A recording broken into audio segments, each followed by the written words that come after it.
Here goes a love story gone bad. I mean, really bad. You know, for some crazy reason, my life has been just so many fantastic stories, and a lot of them about my loves. And I say that plural because there's been a lot of love in my life. Maybe I just fall in love too easily, too quickly. I don't know what it is, but I got to tell you this one. This is a good one. And I hope you stay and listen to this to the end because when you when you hear the end of this, oh my God, you're going to sit there and just like your head's going to spin. But this all comes down to I was living in Connecticut on a boat, and I had a house at the time also, but I preferred the boat like I do now, and I had been divorced for about I'd say about a year and a half, something like that. So I was still out gallivanting with my friends, and not taking anything seriously. I was meeting this girl, that girl, etc., etc., etc. Well, one day I met this very beautiful blonde, and we ended up clicking, and which is what I guess really what everybody wants to do. You get that chemistry, and next thing you know is she's staying at my boat. I'm staying at her house that she gotten in her divorce, and we had the time of our lives. I mean, we really did. We were just going out, and we were a really strong couple. Um, and when I say it, I mean it.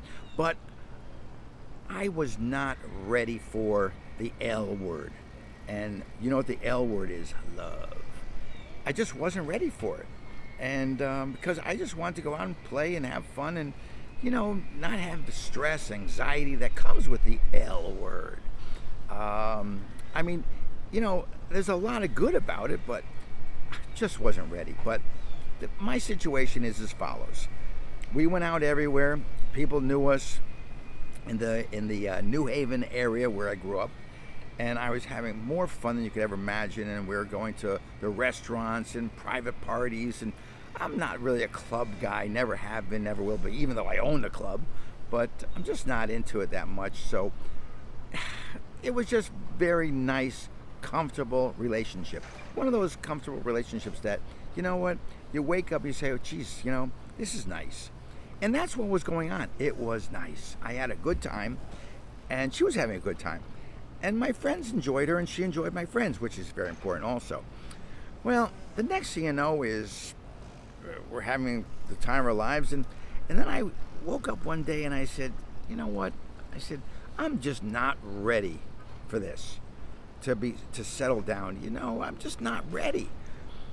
And I don't know if you folks have ever had that in a relationship where you just weren't ready to settle down, but I knew I wasn't ready. And so the young lady I was with, I told her the situation. I said, listen, I said, I'm just not, comfortable about just you and me being together all the time. I want to go out with my friends. I want to go out and have parties and be at parties and meet other people. And when you say you want to meet other people, it generally means that you want to go out with, another person. And that's what I meant to say. And to me, in English, that's what I basically said. I didn't come right out and say, I want to screw other girls. But that's what I meant. So, I mean, I was very honest, and I always have been in my relationships. And I don't cheat on anybody. If I'm going to wander, I'm going to tell the person that, that I'm going to wander, or that I'm doing my thing, and, this is what I want. And I hope you do too. But that's up to you guys. But I'm telling you something. This is what went on.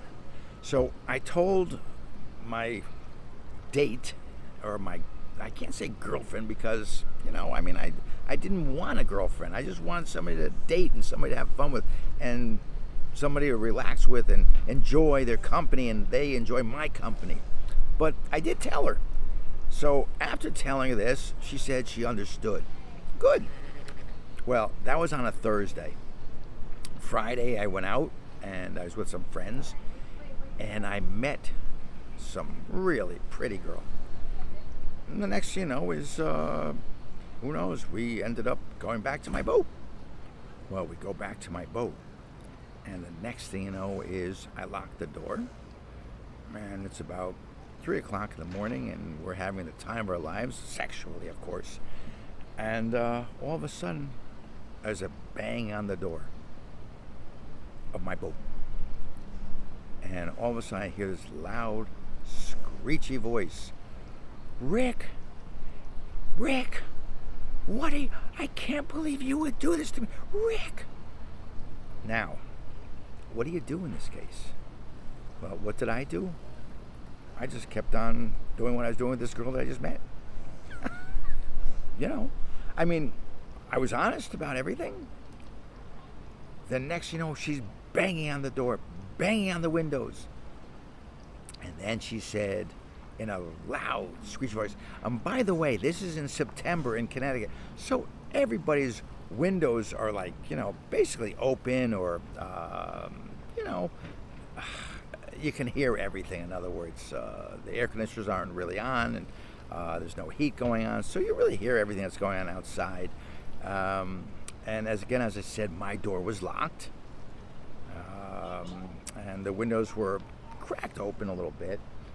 Well, all of a sudden, she starts screaming at the top of her lungs, I can't believe what I did for you. You got me on my knees, and I beep, beep, beep, beep, beep, beep. I'm keeping this as a PG version. And what are you going to do? I sat there and kept listening to her. You made me beep, beep, beep, beep, beep, beep. Do you know what I'm saying?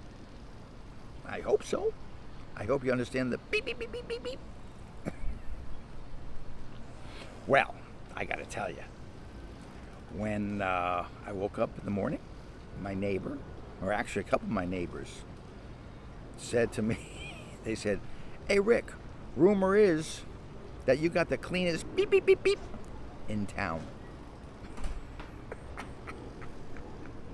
So be careful when you yell at your former boyfriend or girlfriend, okay?